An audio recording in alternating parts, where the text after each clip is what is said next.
Good morning mga kacheka, mga anak sa Povering Hilton. So, takarandiri kay third day na nila. Magpagkumata, pagipanghilam-os.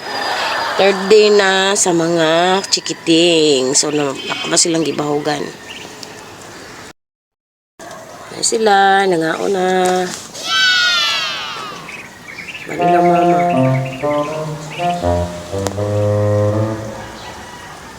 Katulo na nila nga adlaw karon gikan sa paggawas nila sa tangkang.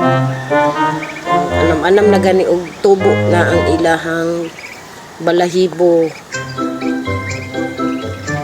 Itong kuan gid nga balahibo dili itong sa ilahang baby nila nga balahibo.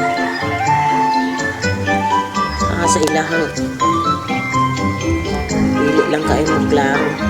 Sa ilang iko mag-start na og sugod ang ilahang pang matured na nila nga balahibo.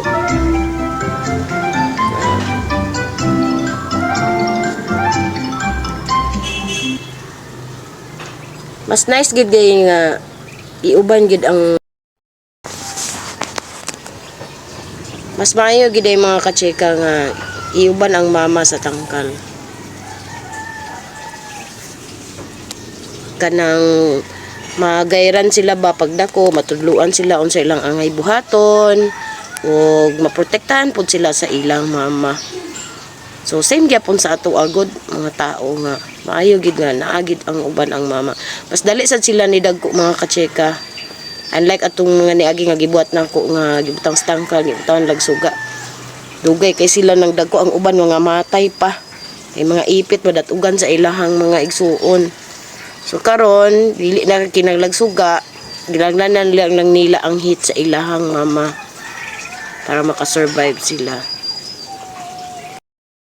Ito siya mga kacheka, ang update sa akong mga chikiting na mga patsutin. Karong adlaw, so ika-third day nila. So another video na sad for tomorrow. Bye mga kacheka. Happy watching and good morning sa inyong tanan.